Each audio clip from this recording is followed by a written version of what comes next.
இன்றைய தினம் உங்களை புதியதொரு காணொலியின் மூலமாக சந்தித்துக் கொண்டிருக்கின்றேன். இன்றைய இந்த காணொலியில் பார்த்தீர்களானால் மத்திய கிழக்கு நாடுகளில் இலங்கை தொழிலாளர்கள் சுமார் 10 லட்சம் பேர் தொழில் புரிந்து கொண்டிருக்கின்றார்கள்.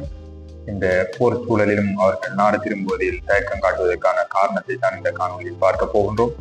இலங்கை வெளிநாட்டு வேலைவாய்ப்பு பணியகம் வெளியிட்ட தகவல்களின்படி 99% இன்னும் அங்கே தங்கி வாழ்வதற்கு விரும்புகிறார்கள். குறிப்பாக அங்கே தங்கி பணிபுரிவதற்கு விரும்புகிறார்கள்.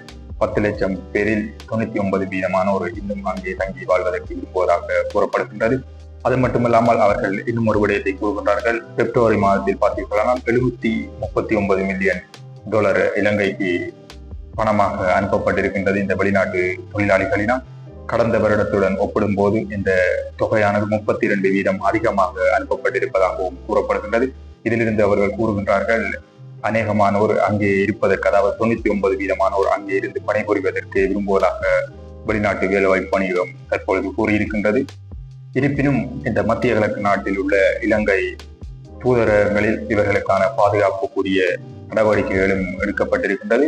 அது சம்பந்தமான காணொலியையும் நான் இதற்கு முன்னதாக உங்களுக்கு பதிவிட்டிருந்தேன். அதை சென்று பார்க்கக்கூடியதாக இருக்க நீங்கள் அந்த காணொலியில் பார்த்தீர்களானால் நீங்கள் தூதரகத்துடன் 24 மணி நேரமும் தொடர்பு கொள்ளக்கூடிய இலக்கங்கள் மற்றும் இலங்கை வெளிநாட்டு வேலைவாய்ப்பு பணியகத்துடன் 24 மணி நேரமும் தொடர்பு கொள்ளக்கூடிய தொலைபேசி இலக்கங்களை அதில் உங்களுக்கு பதிவேற்றம் செய்திருந்தேன். நீங்கள் அந்த காணொலியில் சென்று பார்க்கக்கூடியதாக இருக்கும்.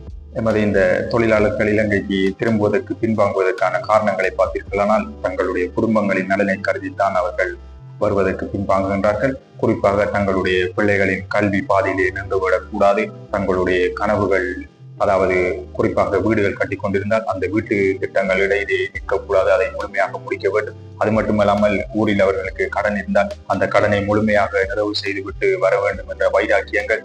அது மட்டுமல்லாமல் மற்ற காரணத்தை பார்த்தீர்களானால் தற்பொழுது இலங்கை விலைவாசி அதிகரிக்கப்பட்டிருக்கின்றது. இந்த விலைவாசி அதிகரிப்பில் தாங்கள் நாடு திரும்பினோம் என்றால் இந்த விலைவாசியின் மத்தியில் இலங்கையில் எடுக்கக்கூடிய சம்பளத்தை கொண்டு தங்களது கனவுகள் மற்றும் குடும்பத்தின் வாழ்க்கை செலவை பூர்த்தி செய்யக்கூடியதாக இருக்குமா என்ற கவலையும் அவர்களுக்கு இருக்கின்றது. இது அனைத்தையும் அவர்கள் யோசனையை எடுத்துக்கொண்டுதான் தற்பொழுது வருவதற்கு அநேகமானோர் பின்வாங்கி இந்த போர் சூழலிலும் தங்களது குடும்பங்களுக்காக இந்த ஆபத்துகளையும் அவர்கள் பொருட்படுத்தாமல் தங்களுடைய குடும்பத்தின் பொருளாதாரம் மற்றும் கனவை நிறைவேற்ற வேண்டும் என்று வெளிநாட்டில், அதாவது குறிப்பாக மத்திய கிழக்கில் தற்போது வசித்துக் கொண்டிருக்கும் ஒவ்வொரு இலங்கை தொழிலாளர்களும் உண்மையிலே ஒரு போராளிகள் தான். அவர்களுடைய குடும்பத்துக்காக போராடி கொண்டிருக்கின்றார்கள்.